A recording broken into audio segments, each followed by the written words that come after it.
একটা ছেলেকে বলতে বলেন, এখানে আইসা দাঁড়াই আব্বা, তোমরা একটা ছেলে আইসা বলো যে ব্রাজিল আর্জেন্টিনার খেলোয়াড়ের সাথে আমাদের ধর্মীয় সম্পর্ক কি? যদি ধর্মীয় কোনো সম্পর্ক না থাকে তো আমাদের রাষ্ট্রীয় সম্পর্ক কি? বাংলাদেশের অর্থনীতি, সামাজিক, বাংলাদেশের উন্নতি, প্রগতি, আধুনিকতার জন্য শুধু মাতৃভূমির মায়াও যদি থাকে, একটা নাফরমান বল এটা এখানে দাঁড়ায়া আর্জেন্টিনার ব্রাজিলের খেলোয়াড়ের সাথে আমাদের বাংলাদেশের উন্নতির কি সম্পর্ক বল? ইসলাম তো আছে নাই, রাষ্ট্রের বলেন, রাষ্ট্রের বলতে বলেন, এ দেশের উন্নয়নে কথা বলেন না, আমাদের সাথে ওদের কি কি লেনদেন বলেন আঙ্কেল, বলো না আব্বা। হ্যাঁ, একটা কথার বুঝায় কও যে একটা যুক্তি তো থাকবে। হুজুর, এই ফুটবল বিশ্বকাপে যদি আমরা ব্রাজিল এবং আর্জেন্টিনার পক্ষে ব্যাপক লাফাইতে পারি, বিনিময়ে ওই দেশের লোকেরা যদি আমাদের প্রতি সন্তুষ্ট হয়, তাহলে আমাদের দেশের রেমিটেন্স বেড়ে যাবে, আমাদের দেশের তেল বেড়ে যাবে, আমাদের দেশের উন্নতি বেড়ে যাবে। একটা কিছু তো হবে, সেটা কি বলো না আব্বা, বলো। কাতার বিশ্বকাপে প্রধান আলোচ্য বিষয় ছিল, আমরা স্পষ্ট পত্রিকায় দেখছি, এখনো পিছনে সার্চ দিলে পাওয়া যাবে, কাতার বিশ্বকাপে প্রধান আলোচ্য বিষয় ছিল মদের বোতল। কাতার সরকার আইন করছিল স্টেডিয়ামের ভিতরে মদের বোতল সরাসরি খাওয়া যাবে না। এটা নিয়ে সারা বিশ্ব, ইউরোপ তখন বিতর্ক করছিল যে না, এটা স্বাধীনতায় হস্তক্ষেপ, যেখানে অবাধে মদের বোতল।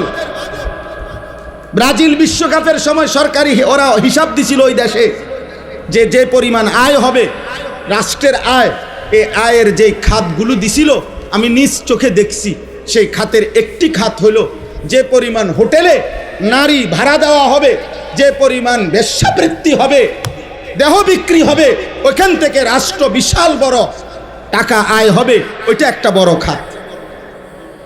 আমি এই চোখে, আমি দেশে থাকি, আমরা সাঁদের দেশে থাকি না। আমি জেনারেল লাইনে পড়ালেখা করা ছেলে, আমি কুমিল্লা ভিক্টোরিয়া কলেজ থেকে মাস্টার্স পাস করছি, সরকারি কওমি 2 লাইনে মাদ্রাসার থেকে পড়ালেখা শেষ করছি, আলহামদুলিল্লাহ।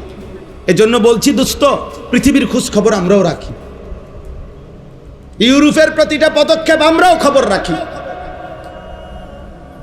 বলো না আব্বা, তোমরা ইনসাফের সাথে বলো, একটা ছেলে, এই একটি ফুটবল বিশ্বকাপকে কেন্দ্র করে কি পরিমাণ জুয়ার খেলা হবে? এক এক খেলোয়াড়ের নামে, দলের নামে কত কোটি কোটি ডলার জুয়া হবে, বলেন বলেন। খেলা হইল ফুটবল, কিন্তু 3 দেশে 3টা উদ্বোধনী অনুষ্ঠান হবে, 3 দেশের সম্মিলিত আয়োজনে 3টা উদ্বোধনী অনুষ্ঠানের মধ্যে অসংখ্য নর্তকী নাচবে।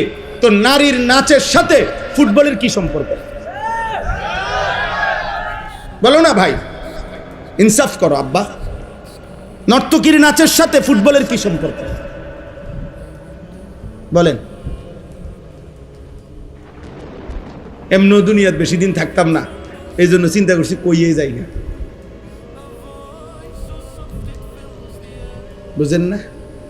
কে এর ষড়যন্ত্র করবো, কে হুমকি দিব, কে ধমকি দিব, যে যেটাই করবো কোনো অসুবিধা নাই। গুলি করুক আর গুম করুক, খুন করুক আর জখম করুক, যে যেখান থেকেই মেরে ফেলুক, শেষ পর্যন্ত আল্লাহর কাছে ফেরত পাঠাবে, ফেরত পাঠাবে না?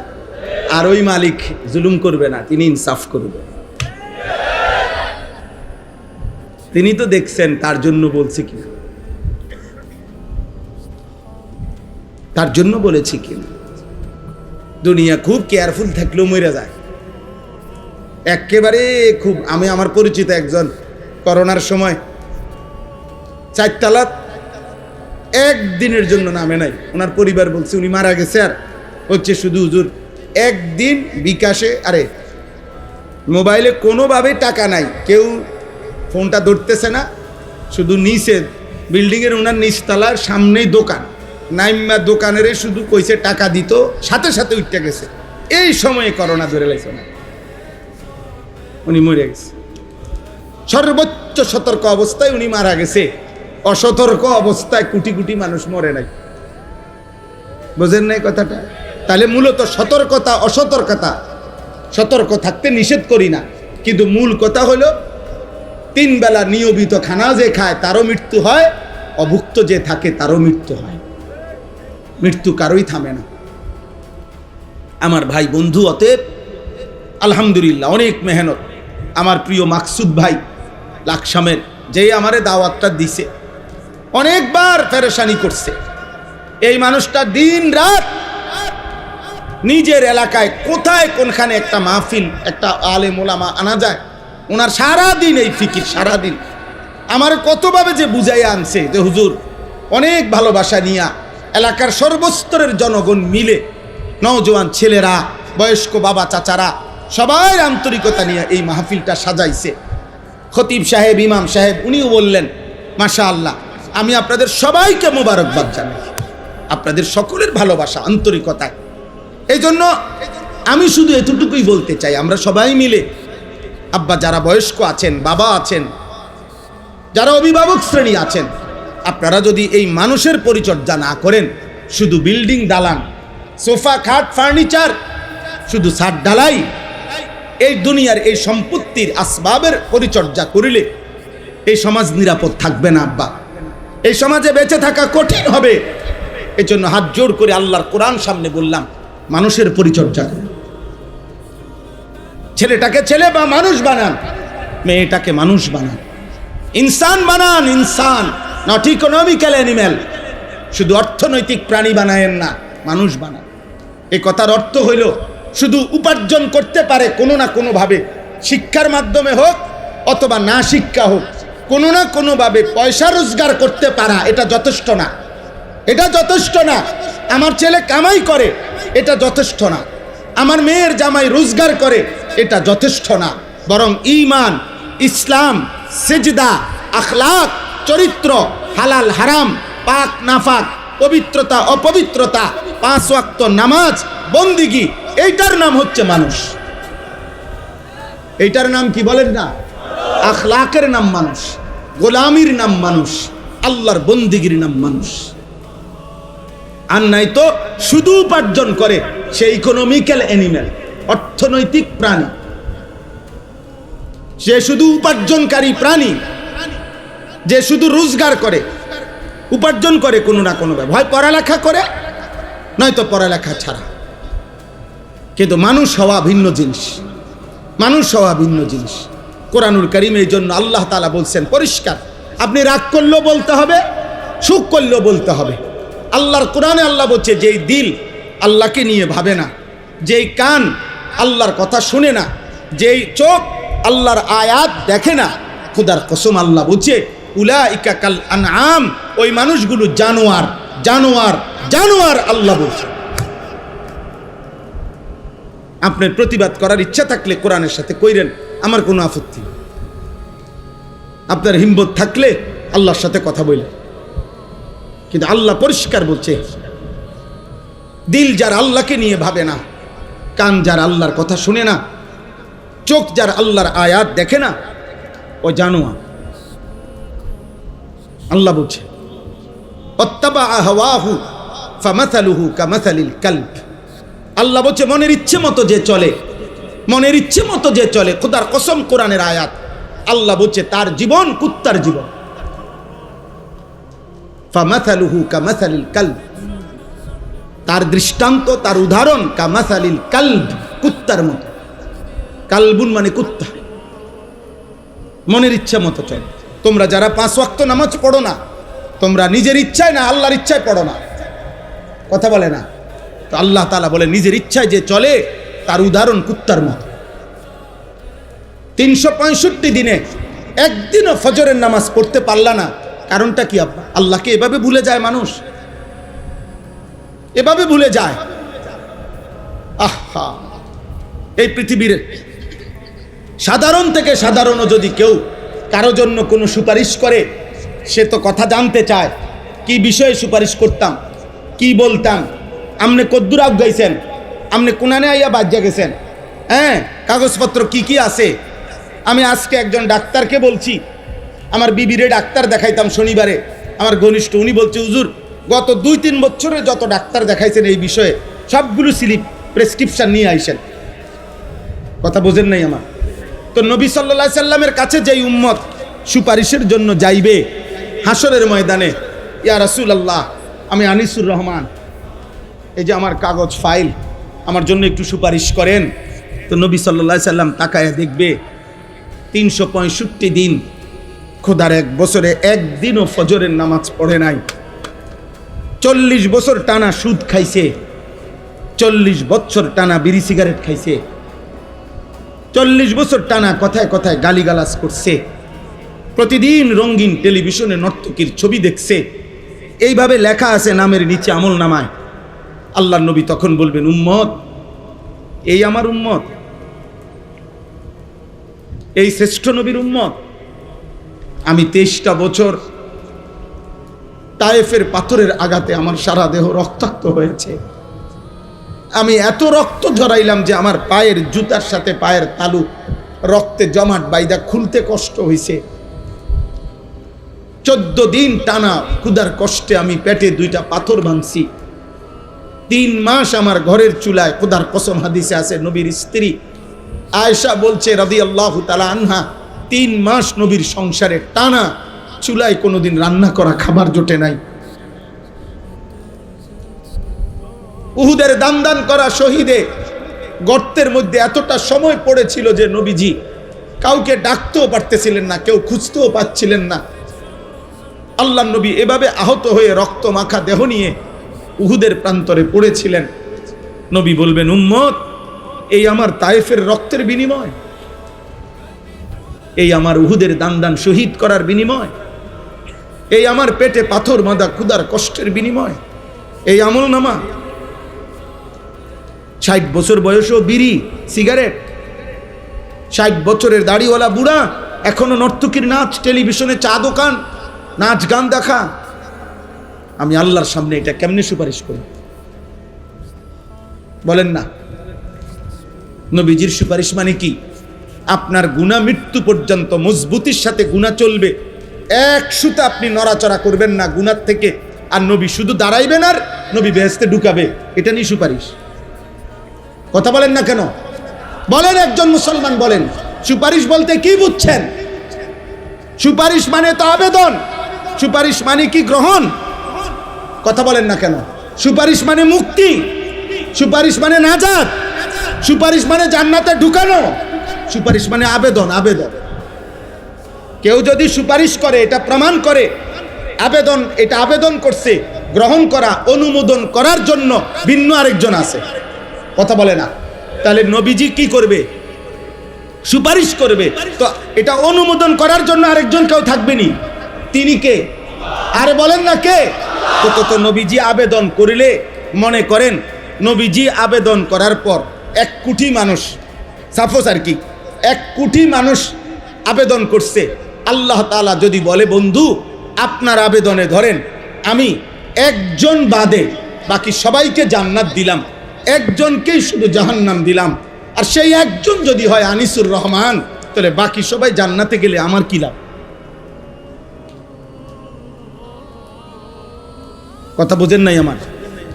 নবীর সুপারিশে মনে করেন 100 কোটি যাবে। এই ছেলে, এই বেয়াদব, এই বেটা বেয়াদব, মোবাইল ধরলা কেন? গাদ্দারি করো কেন? তুমি চলে যাও বেটা, তোমার মতো ফালতু শ্রোতা না হলে চলবে বেটা।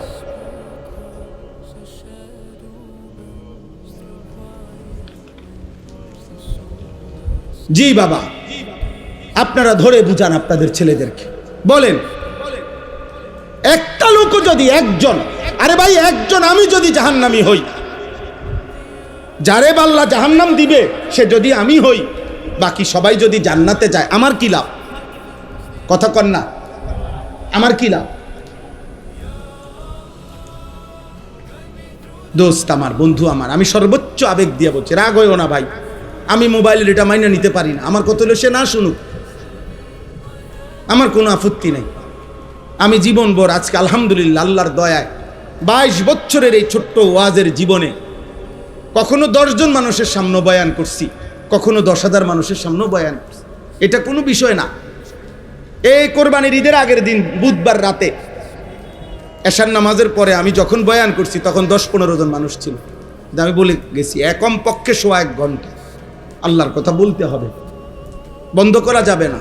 আমরা ইয়াকিন করি যে আমাদের দায়িত্ব শুধু কলিজার সবটুকু দিয়ে বলা, চূড়ান্ত ফয়সালা আল্লাহর হাতে। ফয়সালা কার হাতে? হেদায়েত দিবে কে? জীবন পরিবর্তন করবে কে? আল্লাহ আল্লাহ আল্লাহ আল্লাহ আল্লাহ। হেদায়েত কারো হাতে না, শুধু আল্লাহর হাতে। হেদায়েত নবী সাল্লাল্লাহু আলাইহি সাল্লামের হাতেও না, কার হাতে?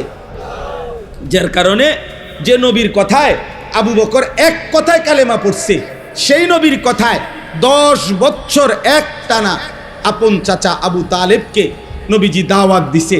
আর মোট 38 বছর আবু তালেব 38 বছর নবীজির খেদমত করছে। কত বছর? 38 বছরের খেদমত করছে আবু তালেব নবীজির। আর নবীজি 10 বছর তাকে কালেমার দাওয়াত দিছে, কিন্তু মৃত্যু হয়েছে ঈমান ছাড়া, কারণ আসমানওয়ালা রব ফয়সালা দেয় নাই। বলে নবীজি কানছে, চোখের পানি ফেলছে, ফেলে নাই? বুখারীর riwayat, কুল লা ইলাহা ইল্লাল্লাহ কালিমাতান আশহাদু লাকা বিহা ইনদাল্লাহ। আল্লাহর নবী বলছে, চাচা একবারের জন্য কালেমাটা পড়ে, একবার শুধু বলেন চাচা, আপনি শুধু বলে রাখলে হাসরের ময়দানে আমি আপনার জন্য আল্লাহর নিকট সাক্ষ্য দেব। হাদিসের মধ্যে আছে আবু তালেব নবীজি ফালাম ইয়াজাল বারবার বলতেছিলেন, আর আবু জাহেল আর উমাইয়া ইবনে খালফ এই 2 জন কাফের বারবার নিষেধ করছিল। 2 পাশে 2 জন, এ পাশে নবীজি, এ পাশে 2 জন কাফের, আবু জাহেল এবং উমাইয়া। এই 2 জন বলতেছে, আবু তালেব বাপদাদা পূর্বপুরুষের ধর্মের মূর্তি পূজার বিরোধিতা করিস না, বেজ্জতি করিস না। আর আল্লাহ নবী বলছে, চাচা একটাবার পড়ে। কোন কিতাবের মধ্যে আছে, শেষ পর্যন্ত নবীজি বলছে, চাচা আমার কানে কানে বলে, আমি শুধু শুনে রাখবো, কিয়ামতের দিন সাক্ষ্য দেব। আবু তালেব পড়ে না, খোদার কসম পড়ে না। কিতাবে আছে, শেষ পর্যন্ত নবীজি বলছে, চাচা আমি পড়ি, আপনি শুধু ঠোঁটটা লাড়েন, আমি তবুও বলবো আল্লাহর কাছে যে আল্লাহ আমার চাচা ঠোঁট লাড়ছে, মনো কালেমাই পড়ছে। আবু তালেব ঠোঁটও লাড়ে নাই, শেষ পর্যন্ত আছে। এবার নবীজি বলছে, এরকম হাত জড়ায় ধরে বলছে, চাচা আপনি আগুনের মধ্যে কেমনে সইবেন? আপনি আগুনে পুড়বেন, আপনি আমার 38 বছর খেদমত করছেন, আপনি জাহান্নামের আগুনে পুড়বেন, চাচা আমি এটা সহ্য করবে, আপনি তো আগুনে পুড়বেন। এই তখন আবু তালেব একটা কথা বলছে, এই করিম, আবু তালেব বলছে, ভাতিজা মুহাম্মদ, আন্নারু খায়রুম মিনাল আর। আপনারা সবাই মনে রাখবেন, আবু তালেব বলছে, মুহাম্মদ দুনিয়ার মানুষের কাছে লজ্জিত হওয়ার চাইতে আগুনে পোড়া ভালো। শুনছেন এমন কথা? আন্নারু খায়রুম মিনাল আর, কিতাবের আবার বলছে, মুহাম্মদ প্রয়োজনে জাহান্নামের আগুনে পুড়ব, কিন্তু সমাজের মানুষের কাছে বেজ্জতি হতে পারতাম। অসংখ্য বাবা মার হিসাব তো এটা। 3 দিন ধরে বিয়া বাড়িতে ডেকসেট বাজতে আছে, এবারটার কথা হইল প্রয়োজনে হাসরের ময়দানে জাহান্নামের আগুনে পুড়মু, কিন্তু জিফুত নায়নাতুরের কাছে বেজ্জতি হতে পারতাম। ফুলাইনে শখ করছে, ফুলাইনে কি করছে? ফুলাইনে শখ করছে। হ্যাঁ, বেটা বেডি এক প্যান্ডেলে খাওয়াইতে আছে, ও গুণা হইব তো, ও অক গুণা, কিতা করণ যাইবার, হয়তো কিছু পিঠা খাওয়ান লাগবো কবরে, কিন্তু বেজ্জুতি থেকে তো বাঁচতে। গ্রামে বেজ্জুতি হয়েছে না, হেপড়া মানুষ হেপড়ার একটা আলগি দিয়ে টাঙ্গাই থুইছে ইজ্জত দিয়ে, বুঝেন নাই কথা? হ্যাঁ, মানুষের কাছে যাতে বেজ্জুতি না হয়, এই জন্য গুণাটাকে কি করে নিছে? মেনে নিছে। কথা বোঝেন নাই? একটা হাইয়েস্ট, এটার ভিতরে বেড়া বেড়ি ফুলা মাইয়া, হ্যাঁ চাপ দিয়ে বইয়ে লাও, মাত্র 10 কিলোমিটারের পথ, এত ফর্দা ফুদ্দা পোহাইও না, এত এত এত জমিদারি করো না, বইয়া লাও বেড়া বেড়ি এক লগে, যে জান দিয়ে জায়গা পাও বইয়া লাও। এটা এটা জায়েজ হয়ে গেল? এটা 2 কিলোমিটার হইলে এটা জায়েজ, 10 কিলোমিটার পথ কম হইলে বেড়া বেড়ি এক লোকে বইন জায়েজ নাকি? বিয়ার রাত, বিয়া বাড়ি, আপনার স্বাস্থ্য বোন, জ্যাঠতো ভাই, ভাই বোন, ছোট ছোট বাচ্চা 10 বছর 12 বছরের, মনে করেন সব দিদি একখান দিয়ে হতাই দিচ্ছে, বুঝতেলা সবাই একটা একটা বালিশ দিয়ে দিয়ে সবাই সবাই শুইয়া লাইল এক লগে। এটা হালাল না হারাম? তো এই এত দিকে গুনাহ করে এরপরে শেষ সমস্ত নাফরমানি কমপ্লিট করিয়া এরপরে ইমাম সাহেবের কাছে দায়িত্ব, হুজুর খাস করে কদ্দুর দোয়া করে দেন, আল্লাহ যেন কদ্দুর সুখে রাখে, আল্লাহ যেন এই 70,000 টাকার যে বিয়ের গেটটা আল্লাহ যেন এটা বরকত দেয়, গায়ে হলুদের যে অনুষ্ঠানে বেড়া বেড়ি নাচছে আল্লাহ যেন এটা বরকত দেয়, পুরাটা অনুষ্ঠান যে ভিডিও করছে আল্লাহ যেন এটার মধ্যে বরকত দেয়, বেড়া বেড়ি যে একই হাইয়েসের মধ্যে সাইপ্পা বইছে আল্লাহ যেন এটার মধ্যে বরকত দেয়। হ্যাঁ দিব, যা দিবার দিব, আপনি টের পাইবেন, রোদ উঠলেই বুঝবেন, বুঝেন না? আস্তাগফিরুল্লাহ, আস্তাগফিরুল্লাহ, বলেন নাউজুবিল্লাহ, বলেন নাউজুবিল্লাহ। মুসলমান মনে রাখবেন আমার শেষ কথা, চোখ বন্ধ করলে ঝড় থামে না, মাথা নোয়ায়া ফেললে ঝড় থামে না। ওট পাখির স্বভাব, তুফান দেখলে বালুর মধ্যে মাথা ঢুকায়। চামচিকার স্বভাব, বাদুরের স্বভাব, আলো ফুটলে মাথা নিচের দিকে দিয়া চোখ বন্ধ করে রাখে। তার মানে সে বুঝাইতে চায় আলো আসে নাই, না আলো আসছে, তুমি মাথা নোয়া এলাইছো। এই জন্য আপনি যদি বলেন আমি বুঝি নাই, চোখ বন্ধ করে যদি আপনি কোন তুফান নাই, না তুফান ঠিকই আসতেছে, আপনি চোখ বন্ধ করে রাখছেন, তা আপনি বুড়া মানুষ, গ্রামের মানুষ, বুঝি নাই, বা ও এখনকার যুগ এরকম, আগের মতো সাফাসাফি করলে হইতো না, এই সব কিছু বললেই কবরের আযাব মাফ হয়ে যাবে, জাহান্নামের আযাব মাফ হয়ে যাবে। খোদার কসম এটা হবে না। ইমাম সাহেব আর মুক্তা দিয়ে, মুসল্লি আর হুজুরে, পাবলিকে আর জনগণে আমরা একত্র হইয়া গেলে কবরের আযাব মাফ হবে না। আমনে উনি আমারে কইলো, আমি ইমাম সাহেবরে কইলেন, আমনে হুজুর বুঝেন তো অন কি আর এই যুগ আসেনি? হুজুরে কইলো আচ্ছা বুঝি তো, বুঝি তো, হ্যাঁ ঠিক আছে, আল্লাহ ভরসা চালাইয়া নেন। হ্যাঁ, ইমামে আর মুসল্লি মিল্লা গেলে আখেরাত ক্লিয়ার, পিসাবে আর মুরিদে মিল্লা গেলে আখেরাত ক্লিয়ার। হ্যাঁ কি মিল্লা জিল্লা, মিল্লা জিল্লা কুমিল্লা,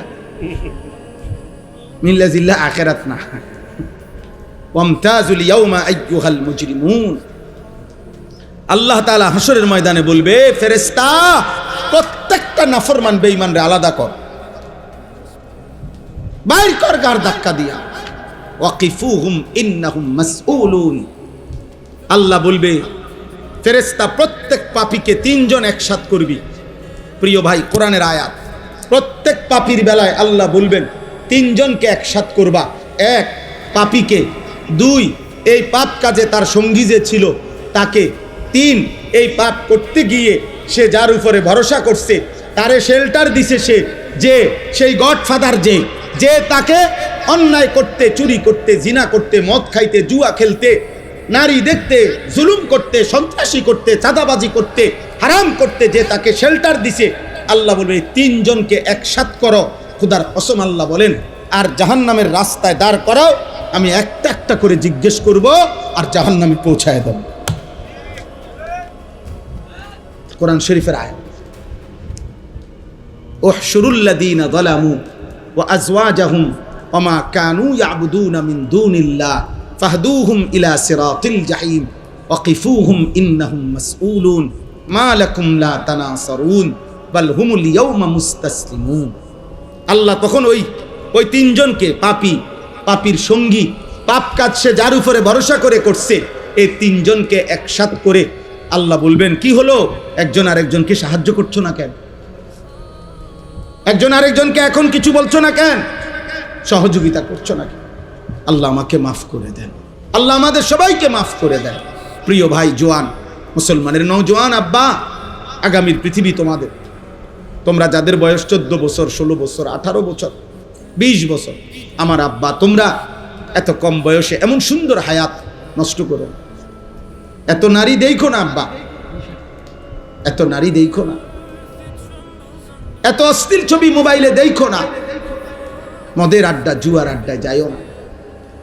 জিনার ব্যভিচার, নারীর আড্ডায়, হারাম কোনো মেয়ের সাথে প্রেম ভালোবাসা, হারাম কোনো সম্পর্ক, পার্ক রেস্তোরাঁ বিনোদন, রাতভর গল্প, মোবাইলে আলাপ, বাস্তবতার হারাম প্রেম, সবটাই জিনা। খোদার কসম, হাতেরও জিনা, পায়েরও জিনা, চোখেরও জিনা, লজ্জাস্থানেরও জিনা, সবটাই নবীজি বলছে জিনা। লজ্জাস্থান দিয়ে যে অপকর্ম করে সেটাও জিনা, হাত দিয়ে যে হারাম নারী ছুঁয়ে দেয় এটাও জিনা, চোখ দিয়ে যে হারাম নারী দেখে, মানে যাকে দেখার অনুমতি নাই, এটা চোখের জিনা, কানের জিনা, হাতের জিনা, পায়ের জিনা। নবীজি বলছে, বিশুদ্ধ হাদিস, বুখারী মুসলিমের হাদিস। সাথে সাথে মদ, নেশা। আল্লাহ নবী সাল্লাল্লাহু আলাইহি ওয়াসাল্লামের একটা হাদিস শুনেন, ছেলের আব্বা একজন হলো যদি ভাবো তাহলে শুনো। খোদার কসম, নবীজি বলছেন, আমার কাছে নির্ভরযোগ্য আরবি তাফসীর আছে, আর তাফসীরুল মুনীর, এই তাফসীরের মধ্যে আছে এই হাদিস। নবীজি বলছেন, দুইটা পাপ। এক নাম্বার হলো জিনা, নারীর সাথে যে হারাম কাজ করে। দুই, যে মদ পান করে। মান জানা ওয়াল শারিবাল খামরা, নেশা, নেশা, মদ, নেশা, মদখোর, নেশাখোর, যে ফুট্টাখোর, বাবাখোর, গাঁজাখোর, ইয়াবাখোর, হারামখোর, হারামখোর, হারামখোর, নেশাখোর, হারামখোর, ফুট্টাখোর, হারামখোর, বাবাখোর, হারামখোর, হারামখোর। আল্লাহ নবী বলে, যে বেবিচার করে এবং মদ পান, নেশা করে, খোদার কসম নবী বলে, নাজা আল্লাহু মিন কলবিহিল ঈমান, আল্লাহ তাআলা ওই পাপের সময় আল্লাহ তাআলা তার কলিজার থেকে ঈমানটা টেনে খুলে ফেলে। কসম খোদার, এই কোরআন হাতে বলে, নাজা আল্লাহু মিন কলবিহিল ঈমান কামা ইয়াখলাউল ইনসানু আল কামিসা মিন রাসিহি।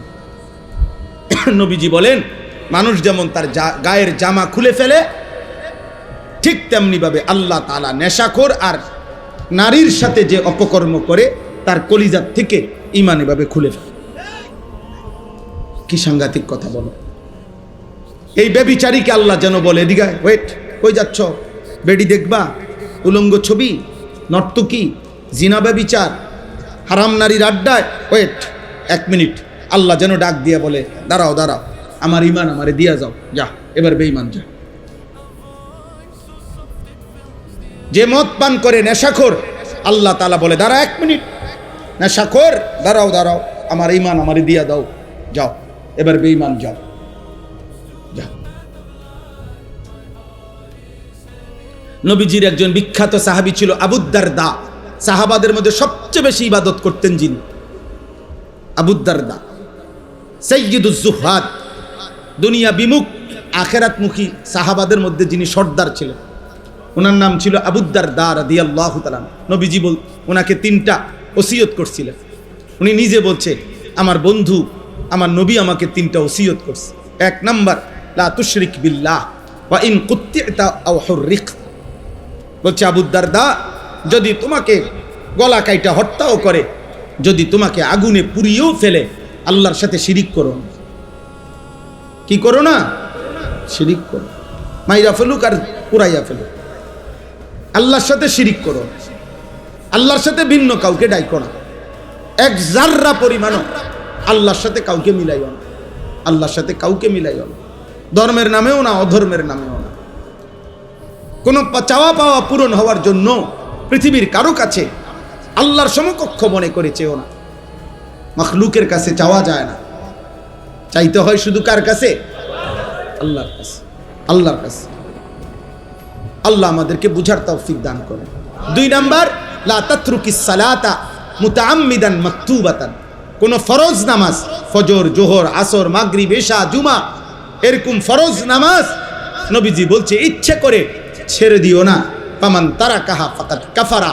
যে ইচ্ছে করে ফরজ নামাজ ছেড়ে দেয়, মনে রেখো সে যেন কাফিরি হলো। 3 নাম্বার, লা তাশরাবিল খামরা। মদ পান করো না। ফা ইন্নাহা মিফতাহু কুল্লি শার। কেননা মদ, নেশা সমস্ত পাপের চাবি। মদখোর যে নেশা করে সে নারী লুবি, সে জুয়া খেলে। যেখানে মদের আড্ডা সেখানে গানের আড্ডা, যেখানে গানের আড্ডা সেখানে নারীর আড্ডা। এই তিন জিনিস, মদ, নারী, গান, বাদ্য, এই তিন জিনিস এক ক্ষতি এনে তিন দাগ। বুঝেন নাই? একই ক্ষতি আনে। যেখানেই মদের আড্ডা সেখানে নারীর আড্ডা, সেখানে গানের আড্ডা, এই তিনটে একসাথে চলে। নাউজুবিল্লাহ, নাউজুবিল্লাহ। দয়া করে গুনার থেকে ফিরে। ছেলের আব্বা ধরে নাও, তোমার দিকে কেউ নজর দিল না, মা ভুলে গেল, বাপ ভুলে গেল, এই সমাজের সবাই তোমাদেরকে ভুলে গেছে। আব্বা, তোমরা অনেক ছেলে আছো এমন, মোবাইল 24 ঘন্টা তোমাদেরকে পাগল বানায় রাখছে। নারী দেখতে দেখতে, ছবি দেখতে দেখতে, অশ্লীল দৃশ্য দেখতে দেখতে আজ তুমি মাথার চুল থেকে পায়ের নখ দিয়া এই পুরা বডিতে কোথাও তুমি বুঝাইতেও পারতা না যে তুমি মুসলমান কেমন, মুসলমান কেমন। বলো না ভাই? যদি কেউ এভাবে তোমরা মনে করো কেউ তোমারে বাধা দেয় না, কিন্তু এরপরও তুমি আল্লাহর কাছ থেকে ছাড় পাইবা না। তুমি নিজেরে নষ্ট করো না। আমার এই শেষ কথা, অনুরোধ করলাম, এটা আমার কলিজার একটা ব্যথা। আমি ব্যক্তিগতভাবে মুসলমান কিশোর, যুবক, নওজোয়ান, তারা আল্লাহর দিকে ফিরুক, সবাই সবার জায়গায় পড়ুক, আমার মানা নাই। স্কুলে পড়ো, কলেজে পড়ো, ইউনিভার্সিটিতে পড়ো, কোনো অসুবিধা নেই, কিন্তু আল্লাহকে ভুলো, নামাজকে ভুলো না, হালাল হারামকে ভুললো না। আমরা মুসলমান, আমরা মুসলমান। এটা আমাদের প্রথম পরিচয়, এটা আমাদের শ্রেষ্ঠ পরিচয়, এটা আমাদের প্রকৃত পরিচয়, এটা আমাদের শেষ পরিচয়। এটা আমাদের কি শেষ পরিচয়, এটা আমাদের কবরের পরিচয়, এটা আমাদের আখিরাতের পরিচয়। আমরা মুসলমান, আমরা ঈমানদার। আমাদের আল্লাহ আছেন, আমাদের নবী সাল্লাল্লাহু আলাইহি সাল্লাম আছেন, আমাদের কোরআন আছে, আমাদের ইসলাম আছে। এই চারটেই শ্রেষ্ঠ। আমাদের আল্লাহ সর্বশ্রেষ্ঠ, আমাদের নবী সর্বশ্রেষ্ঠ, আমাদের কিতাব সর্বশ্রেষ্ঠ, আমাদের ধর্ম সর্বশ্রেষ্ঠ। আমি অন্যের কাছে যাব কেন? বলো না ভাই? আমি কিসের অভাবে অন্যের কাছে যাব? আমার কাছে কোনটা নাই? এই চারটার কোনো একটাই আমাদের চাইতে বেশি কারো কাছে আছে? হিন্দুদের কাছে, বৌদ্ধদের কাছে, ইহুদিদের কাছে, খ্রিস্টানদের কাছে, নাস্তিক মুরতাদদের কাছে। তাইলে আমরা অন্যের কাছে যাব কেন? কেন যাব ভাই? অতএব আমি অনুরোধ করছি, দয়া করে আমরা প্রত্যেকে আল্লাহর দিকে ফিরে। আমার এই সমস্ত যুবক ভাই, অনেক শ্রদ্ধেয় বাবারা আছেন, আপনাদের সামনে ছেলেরা তোমাদেরকে বললাম, ফজরের নামাজ পড়ো। আমার একটা জীবনের মেহনত, আমি ফজর ক্যাম্পেইনের কাজ করি সারা বাংলাদেশে। আমার অসংখ্য ছেলে আছে আমাদের, যারা আমার ঘরে কলিজা দিয়া মহব্বত করে, এখানেও আছে আমার ছেলে আলহামদুলিল্লাহ, যারা ফজর ক্যাম্পেইনের একটা কাজ করি আমরা। মানে হলো ফজর নামাজের মুসল্লি বৃদ্ধির চেষ্টা। ক্যাম্পেইন মানে প্রচারণা, ফজরের মুসল্লি বৃদ্ধির প্রচারণা। আমাদের একটা স্বপ্ন, সারা বাংলাদেশের মসজিদে জুমার নামাজ আর ফজরের নামাজের মুসল্লি বরাবর হবে। আর এটা কিতাবের মধ্যে আছে, ভবিষ্যৎবাণী, আসমানি কিতাবের ভবিষ্যৎবাণী, যে মুসলমানদের যখন জুমার নামাজ আর ফজরের নামাজ মুসল্লি বরাবর হবে, কসম আল্লাহর, কিতাবের কথা এটা, সেদিন মুসলমানদের হাতে গোটা পৃথিবীর বিজয় হবে, পৃথিবীর সমস্ত বেঈমানের উপরে ঈমানের পতাকা উঠবে। এ কোন দিন? জুম্মা আর ফজর বরাবর হবে। এখন বলেন তো, আমাদের জুম্মা আর ফজর বরাবর? ফজরের মুসল্লি অর্ধেক, 4 ভাগের 1 ভাগ, অনেক, এখনো বহুদূর। আমাদের বিজয় এখনো বহুদূর, বহুদূর। এই জন্য সারা বাংলাদেশে আমরা আলহামদুলিল্লাহ এই কাজটা করি। বয়স্ক বাবা, মজ বয়সী যারা আছেন, আপনাদেরকেও বলি, বাবা ফজরের নামাজ পড়ে। খোদার কসম, এই কোরআন হাতে ধরে বললাম, নবীজি বারবার, একাধিকবার, বুখারীতে হাদিস আছে, মুসলিমে হাদিস আছে, অসংখ্য সাহাবী বর্ণনা করছেন নবীজির থেকে। নবীজি বলছেন, কোন ব্যক্তি মুমিন নাকি মুনাফিক এটা চিহ্নিত করার প্রথম প্রকাশ্য প্রমাণ হলো ফজরের নামাজ। কোন নামাজ? কোন নামাজ? খোদার কসম, ফজরের নামাজে প্রমাণ হয় সে কি মুমিন নাকি মুনাফিক। হাদিসে আছে, হযরত উবাই ইবনে কাব রাদিয়াল্লাহু তাআলা আনহু বলেন, নবীজি যাকে সন্দেহ করতেন ঈমানের ব্যাপারে, তাকে ফজরের নামাজ সালাম ফিরিয়ে খুঁজতেন, সালাম ফিরিয়ে খুঁজতেন। একদিন দুই দিন না দেখলে নবীজি বলতেন, মনে রেখো মুনাফিকের জন্য এশা এবং ফজরের নামাজ জামাতে পড়া কঠিন। অসমান হযরত আব্দুল্লাহ ইবনে ওমর বলেন, নবীজির বিখ্যাত সাহাবী, তিনি বলেন নবীজির জামানায় কেউ যদি ফজরের নামাজে মসজিদে না আসতো, আমরা তাকে দুইটা জিনিস ভাবতাম, হয় সে অসুস্থ রোগাক্রান্ত, আর নয়তো মুনাফিক। আচ্ছা আনা বিহিজ্জান, হয় আমরা এটাই বুঝতাম, হয়তো সে অসুস্থ আর নয়তো মুনাফিক। নবীজি, বুখারীর হাদিস আছে, নবীজি সাল্লাল্লাহু আলাইহি সাল্লাম ফজরের নামাজের গুরুত্ব বলে আল্লাহর নবী বলছেন, আমার মন চায় জামাতের ওয়াক্ত হইলে একজনকে বলি ইমামতি করো, আর আমি নিজে কিছু লোক নিয়া লাকড়িতে আগুন ধরাইয়া আমার মন চায় ইলা কওমিন লা ইয়াশহাদুনাস সালাহ, যারা ফজরের জামাতে আসে নাই, আমি তাদের ঘরগুলোতে যাই, ফা উহাররিকা আলাইহিম বুয়ুতাহুম বিন্নার, অতঃপর তাদের ঘরগুলো তাদেরকে শুদ্ধা আগুনে পোড়ায় দেয়। কি মনে করছেন আব্বা বিষয়টা? খামখেয়ালি মনে করছেন? হ্যাঁ, ফুলাইন মানুষ, হেবড়া কয় ফুলাইন মানুষ, বাপে কয় ফুলাইন মানুষ, মায়ে কয় ফুলাইন মানুষ, আস্তে আস্তে ঠিক হয়ে যাব। হেবড়ারে কইছে জিব্রাইলে, হেবড়ারে কইছে 18 বছরের এখনো বলে ছোট ফুলাইন, এটা আস্তে আস্তে ঠিক হইব। ধরেন 85 বছর বয়স যখন হইব, আল্লাহর রহমতে তখন তারের মতো সোজা হয়ে যাবে, কারণ তখন তার শরীরে আড্ডি গুড্ডি গিরাগাড়ি জোরাজারি সব ছেড়ে দিছে, তখন সোজা না ইয়ার উপায় আসেনি। হ্যাঁ, এটা নিয়ে সোজা হওয়া। তাইলে আস্তে আস্তে ফেলে রাখলে, অযত্নে অবহেলায়, মনে রাখবেন কোনো জিনিস অযত্নে অবহেলায় ঠিক হয় না, নষ্ট হয়। লোহাও যদি মাটির উপরে ফেলে রাখে, মাটি লোহা হয় না, লোহা মাটি হয়ে যায়। এজন্য উপযুক্ত সন্তানও যদি অযত্নে অবহেলায়, পরিচর্যাহীন, ঈমান আমল আখলাকের নজরদারি শক্তভাবে যদি না ধরে রাখেন, তাইলে আস্তে আস্তে অসৎ বন্ধু, অসৎ চরিত্রহীন আর মোবাইলের আসক্তিতে একদিন নষ্ট হয়ে পচা গলা দুর্গন্ধ ছুটবে, দুর্গন্ধ। আমার ভাই, অতএব ফজরের নামাজ আলহামদুলিল্লাহ, আপনারা যারা এই কি যেন নাম আপনাদের, এটা বাকড্ডা সামাজিক উন্নয়ন ফাউন্ডেশন, আপনাদের অনেকের গায়ে সুন্দর গেঞ্জি দেখছি, আপনারা এই গেঞ্জি পড়ুয়া সবাই আপনাদের ফাউন্ডেশনের যারা মুরব্বী আছে আপনাদেরকে নিয়ে, নওজোয়ান ভাই তোমরা ফজরের কাজ করো। আমি একটা তোমাদেরকে বললাম যে কাজটা কি, একদম সহজ কাজ, সহজ বুদ্ধি। একজন ছেলে, যুবক, কিশোর সিদ্ধান্ত নিবে, আমি ফজরের নামাজ জামাতে পড়ব, আমার একজন বন্ধুকে ফজরের জন্য জাগাবো, এর দূরে আমাগো কাম। আমি ডাকবো তাকে, সে ডাকবে আমাকে, দুই দোস্ত পরস্পর সমঝোতা করে নিবে, বন্ধু তুমি আগে উঠলে আমার উঠাইও, আমি আগে উঠলে তোমারে উঠাইব। ইনশাআল্লাহ কোরআনের বক্তব্য দ্বারা বোঝা যায় দুই বন্ধু একজন আরেকজনকে নেক কাজে সহযোগিতা করবে। খোদার কসম, আল্লাহ কিয়ামতের দিন বলবে, ও বন্ধুরা যারা একে অপরকে নেক কাজে সহযোগিতা করেছিলে, একসাথে বন্ধুরা হাত ধরাধরি করে জান্নাতে ঢুকো। কোরআন শরীফের আয়াত, উদখুলুল জান্নাতা আনতুম ওয়া আজওয়াজুকুম তুহবারুন। নেক কাজের বন্ধুরা একে অপরকে হাত ধরাধরি করে জান্নাতে ঢুকো। এই জন্য এটা আমি অনুরোধ রইল। আলহামদুলিল্লাহ, তোমরা এলাকা কোথায়? কোথায়? নানঝাটি। ওই এখানে ওরা দাঁড়াও, দাঁড়াও, তোমরা দাঁড়াও। এই দেখেন, এই এরাও আমাদের এই ফজর ক্যাম্পেইনের কাজ করে। ওই যে এদের গেঞ্জির মধ্যে লেখা আছে ফজর ক্যাম্পেইন,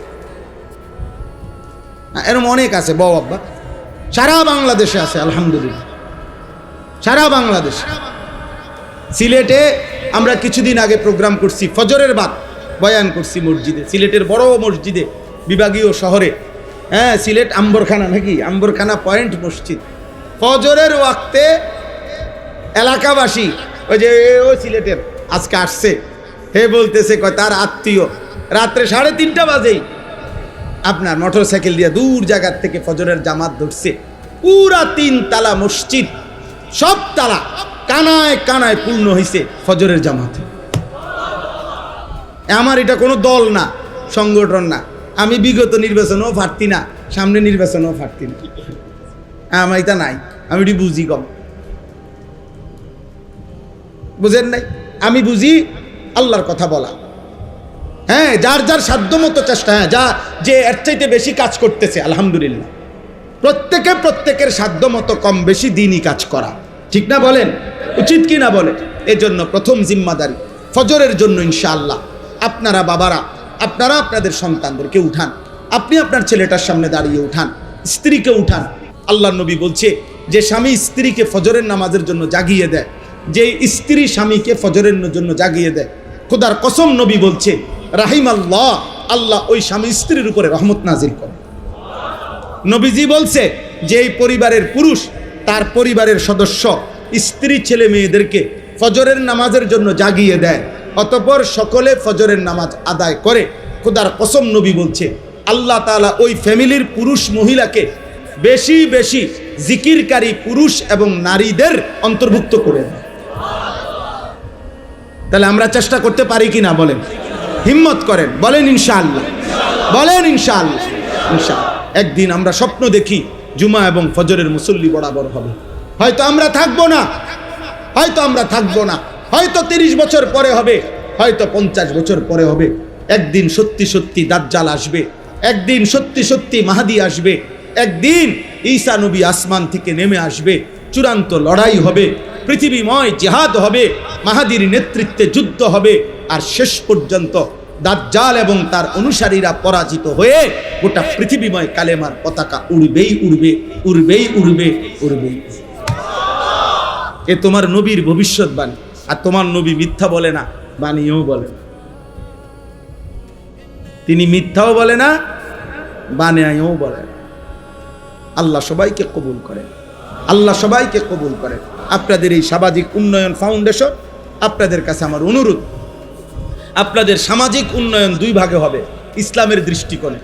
এই শেষ কথা মনে রাখেন। 1 নাম্বার হলো সামাজিক উন্নয়নের 2 অংশ থাকতে হবে। 100 টাকায় 60 টাকা আর 40 টাকা কমপক্ষে 2 ভাগ করতে হবে, সমান সমান না। 60 টাকা হবে একদিকে, 40 টাকা হবে একদিকে। 60 টাকা দিয়া কি করবেন? 60 টাকা দিয়া মানুষের আখেরাতমুখী জীবন গঠনের জন্য আয়োজন করবেন। সূরা শিখবে, কেরাত শিখবে, দোয়া শিখবে, দিন শিখবে, কালেমা শিখবে, নামাজ শিখবে, ইসলাহি মাহফিল হবে, মসজিদ ভিত্তিক বয়ান হবে, এবং মহল্লায় মহল্লায় সকালবেলা ফজরের পরের ভোরের মক্তব বাচ্চারা শিখবে। সন্ধ্যা, আসর, মাগরিব, এশা যে কোনো এক ওয়াক্তে বয়স্করা প্রয়োজন পরিমাণ দিন শিখবে, সূরা কেরাত শিখবে। একবার 10 মিনিট হোক, মনে করেন আলহামদুলিল্লাহ, এইটাই ইমাম সাহেব মনে করেন 10 মিনিট মস্ক করায় দিছে মুরব্বীদেরকে। এর দূরে শুনি, আজকে এর দূরে পড়া যান ছুটি, কালকে আবার বাকি না। কথা বোঝেন নাই? অর্থাৎ আপনি ব্যস্ত, কোনো অসুবিধা নাই, কিন্তু আমরা তো দেখি, আমরাই তো দুনিয়াতে চলি। বয়স্ক লোকের ব্যস্ততা কি? এ গুইরে চা দেওয়া, এ বিড়ি বন, বন, চা, বিড়ি, আর এ গপ, আর শুধু গপ। একেবারে গোটা পৃথিবীর দোষ। মেম্বর বালানা, চেয়ারম্যান বালানা, এমপি বালানা, এতের ফুদ বালানা, হেতের জি বালানা, এতে আড়ে কেমনে, হেতে নাচে কেমনে, এ বৈশা বৈশা একজনে জুলদাই দিছে, মাশাআল্লাহ চলছে। এবারে এক একজনের দেখবেন কুদ্দা উইটা লাফায়। আরে রাখ বেটা, আমি বুঝাইতে আছি, রাখ তুই, হন আমার কথা না হন। ঘাম বাইয়া বাইয়া পড়তে আছে। এ কি বুঝায়, কি বুঝায় কেউ কইতে পারছে না। কারে বুঝায়, কীর্ত বুঝায়। এখান থেকে বৈশা জাতিসংঘের বুদ্ধি দেয়। আমি তো সবসময় বলি পৃথিবীর সবচেয়ে বেশি বুদ্ধিজীবী বাংলাদেশের চা দোকানে। একটা ডাইরেক্ট যে খনিটা, এটাই চা দোকান। মেন জাতীয় সম্পদ আমাদের দেশের, মেন সম্পদ যে জাতীয় যে সম্পদটা, যে চা দোকানে থাকে। শুধু বদনাম, শুধু গীবত, শুধু বেহুদা কথা। উনি এই সারা দেশের বুদ্ধি দিবে, সারা পৃথিবীর বুদ্ধি দেয়। দোকানদারে আজকে 3 মাস টাকা পায়, আজ 260 টাকার লেগে বেড়া মনে পর্যন্ত 50 বার কইছে, কয় শুধু লিখে রাখ। দোকানদারের কয় শুধু লেখারে বুদ্ধি দেয় জাতিসংঘের। আপনি এত বুদ্ধির কি দরকার চাচা? আপনি টাকা না দিয়ে লাগবেন বেলা, আপনি বেহুদা বুদ্ধি দেন কেন? এগুলা ফালতু কাজ কিনা বলেন? এই সময়টা জিকির করলে, একবার সুবহানাল্লাহ পড়লে, খোদার কসম নবী বলছে উহুদ পাহাড়ের চাইতে ভারী নেকি হয়। একবার আলহামদুলিল্লাহ পড়লে উহুদ পাহাড়ের চাইতে ভারী নেকি হয়। একবার সুবহানাল্লাহ পড়লে জান্নাতে একটা খেজুর গাছ রোপণ হয়। নবীজি বলছে একবার পড়লে, আপনি 1000 বার পড়েন, আপনি 100 বার পড়েন, আপনি আল্লাহর কোরআন। হুজুর বুড়া মানুষ, আমি আগের মতো বয়স নাই। আচ্ছা ধরে নিলাম নাই, আপনি এক শব্দ পড়তে পারতেন না, কথাটা বলেন না। আপনি এদুর কন আলহামদুলিল্লাহ বলেন তো, আলহামদুলিল্লাহ আলহামদুলিল্লাহ। এইটাই মনে করেন 10 বার বলে ছুটি। আপনি এদুর পড়তে এদুর সময়ও নাই, এদুর শরীরেও কুলাইতো না আপনার। তা এইভাবেও যদি 6 মাস পড়তেন তাইলেও দেখা গেছে 4টা সূরা 5টা সূরা আত্তাহিয়াতু দুরূদ শরীফ ঠিকা হয়ে যেত না। ওটার শরীর চলে না। আখেরাতের কথা বললে না হুজুর ওনার কইয়া লাভ নাই, এই বয়স নাই, না নাই আগের এই বয়স নাই, ও এ নাই। কিন্তু মাশাআল্লাহ ভাত খাইছে এই মাত্র, আবার আপেল, মালটা, চা, বন সব চলছে পরপর। এই বয়সটা আছে, শুধু এই আলহামদুলিল্লাহ পড়ার বয়সটা নাই। মাশাআল্লাহ ভাতের থালার বয়স পুরা আছে, এখানে কোনো বুড়া। এই জন্য বয়স্ক লোক রাগ হইয়েন না, আপনাদেরকেও বললাম আপনারা দিন শিখেন, আপনারা আপনাদের ছেলেদেরকে উৎসাহিত করেন এই সামাজিক উন্নয়ন ফাউন্ডেশনের ভাইদের কাছে। তাহলে আমার প্রথম আবদার হলো 60 টাকা খরচ হবে আখিরাতমুখী জীবন গঠনে। বলেন কিসে? 40 টাকা ব্যয় হবে মানুষের দুনিয়াবি প্রয়োজনে, অর্থাৎ গরিব, অসহায়, নিরন্ন, বঞ্চিত, এতিম, দুস্থ, অসুস্থ, এই জাতীয় সামাজিক কল্যাণে ব্যয় হবে। এটা হলো 40 টাকা, মানে দ্বিতীয় কাজ। প্রথম কাজ মানুষের আখিরাতের জীবনের উন্নয়ন। এই জন্য দুটোটাই করা একটি ইসলামী সামাজিক সংগঠনের দায়িত্ব। আল্লাহ আমাদেরকে বুঝার তৌফিক দান করেন। আপনাদের কাছে শেষ কথা হলো, আমি ব্যক্তিগতভাবে আমার মাদ্রাসায় কুমিল্লা ক্যান্টনমেন্ট ময়নামতি সাহেবের বাজার, ওই মাদ্রাসা আজকে 11 বছর আলহামদুলিল্লাহ। আমার সেই মাদ্রাসায় এখন 534 জন ছাত্র আছে, 34 জন শিক্ষক কর্মচারী আছে। আজকে 11 বছর রানিং মাদ্রাসার, আলহামদুলিল্লাহ মাদ্রাসা চলতেছে। তো আমার একটা জীবনের স্বপ্ন, মুসলিম কিশোর যুবক নওজোয়ান স্কুলে পড়ুক, কলেজে পড়ুক, ইউনিভার্সিটিতে পড়ুক, এবং সাধারণ শ্রেণী মুসলমান যে কোনো বয়সী বছরের যেই কোনো দিন যেটুকু সময় যার আছে আমাদের ওই মাদ্রাসায় যাবে, দিন শিখবে। অজু, নামাজ, সূরা, কেরাত, দোয়া, কালাম, রুকু, সেজদা, এই আশা নিয়ে আমরা একটা বড় জায়গা কিনছি। 115 শতক, 1 একর 15.5 শতক জায়গা কুমিল্লা ক্যান্টনমেন্টের পাশে আমরা এটা কিনছি। 2,67,00,000 টাকা এই জায়গাটার দাম। উদ্দেশ্য হইল এটাই যে মুসলমান যে আসবে যখন দিন শিখবে তখন, যার সময় যতক্ষণ দিন শিখবে ততক্ষণ। এই আশায় যে আমরা আজকে 2 বছর ভাঙ্গা ভাঙ্গা ফাঁকে ফাঁকে মাদ্রাসার বন্ধকালীন সময়ে স্কুল কলেজের ছেলেদের জন্য দিন শিখার আয়োজন করি। আগামী 13 তারিখ এই মাসের 13ই জুন দ্বিতীয় শনিবার, প্রত্যেক মাসের দ্বিতীয় শনিবার আমাদের মাদ্রাসায় মাসিক মাহফিল হয়। তো এই মাসের প্রোগ্রামে 13ই জুন সকাল 8টা থেকে রাত 9টা পর্যন্ত, এশা পর্যন্ত ধারাবাহিক 30 বছরের নিচে স্কুল কলেজ ইউনিভার্সিটির ছেলেদের জন্য এই দিন শিক্ষা তারবিয়াতি কোর্স হবে। 8টা থেকে 1টা 15 পর্যন্ত অজু, নামাজ, সূরা, কেরাত, দোয়া, কালাম শিখানো হবে। আমাদের মোট বড় ছাত্র হাফেজ এবং উস্তাদ মিলে 100 জন মুআল্লিম আছে প্রশিক্ষণপ্রাপ্ত এই কাজটার জন্য। আমাদের নির্ধারিত সিলেবাস আছে, ছোট সূরা, কেরাত শিখাই আমরা। আর জোহরের পরে 2:30টা থেকে এশা পর্যন্ত নসিহত হবে। আমার শায়েখ আল্লামা মুফতি মুশতাকুন নবী কাসিমি হুজুর বয়ান করবেন, এবং মাগরিবের পরে আমাদের বাংলাদেশের জননন্দিত বক্তা আল্লামা মুফতি আরিফ বিন হাবিব দামাত বারাকাতুহুম হযরত ইনশাআল্লাহ বয়ান করবেন, এবং আমি নিজেও আল্লাহ হায়াতে বাঁচাইলে থাকবো। যুবক ভাই, তোমাদের কাছে অনুরোধ, যার সুযোগ হয় আমাদের ওই মাদ্রাসায় যাওয়ার চেষ্টা করবেন। গাড়ি ভাড়া দিয়ে যাবেন, গাড়ি ভাড়া দিয়ে আসবেন, শুধু এতটুকুই, সকালের নাস্তা, দুপুরের খাবার, রাতের খানা আল্লাহ চাহে তো ইনশাআল্লাহ এটা আমাদের জিম্মাদারি, আমরাই খাওয়াবো, কোনো টাকা টুকা কিচ্ছু দিতে হবে না, শুধু দিন শিখবেন।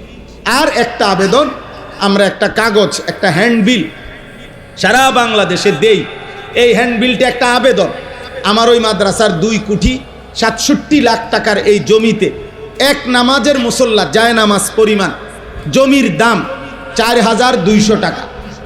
তো আমরা এই কাগজটার মধ্যে এই আবেদনটা আছে, বিকাশ নাম্বার আছে, অ্যাকাউন্ট নাম্বার আছে। যদি কারো পছন্দ হয়, মহব্বত হয়, সুযোগ হয়, কারো উপরে কোনো জবরদস্তি নাই, জাফাসাফি নাই, কোনো আল্লাহর বান্দা যদি ভালো পায়, তাইলে আমাদের মাদ্রাসায় 4200 টাকা ওই জমিতে দিলে আপনি এক নামাজের মুসল্লা পরিমাণ টাকা দিলেন, আপনি সদকায়ে জারিয়াত সওয়াব পাইতে থাকবেন। যদি সুযোগ হয় আমাদের এই কাগজটা নিলেন, নিয়ে এটার মধ্যে অ্যাকাউন্ট নাম্বার, বিকাশ নাম্বার আছে, এবং কাগজের অপর পিঠে প্রত্যেক মাসের 2য় শনিবার আমাদের যেই মাসিক ইসলাহি মাহফিল হয় ওইটার তারিখ দেওয়া আছে। যাদের সুযোগ হয় প্রতি মাসের 2য় শনিবার মাসিক মাহফিলে যাবেন। আমাদের যেই মাকসুদ ভাই এখানে অনেক সাথী নিয়া প্রত্যেক মাসে উনি যায়, ওনার সাথে অনেক ছেলে পেলে নিয়ে উনি আমাদের মজলিসে যায়।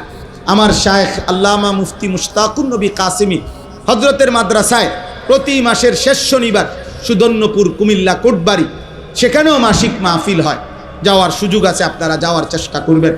আপনাদের কাছে আমার অনুরোধ, আজকে এই মাহফিল, এই মসজিদ, এই মাদ্রাসা আল্লাহ যেন কবুল করে। আপনারা সবাই দোয়া করেন যে এই বাচ্চাটাকে হাফেজে কোরআন হিসাবে পাগড়ি দেওয়া হলো, আল্লাহ তাকে জগৎ বাছা হাফেজ আলেম হিসাবে কবুল করেন। এলাকার অনেক শ্রদ্ধেয় ব্যক্তিবর্গ, মেহমান, আপনারা এই লম্বা গরমে কষ্ট করে এখানে বসেছিলেন, আল্লাহ আপনাদেরকে উত্তম বিনিময় দান করেন। বাবা, চাচা, বয়স্ক, দাদা, আমার কথায় রাগ হইয়েন না।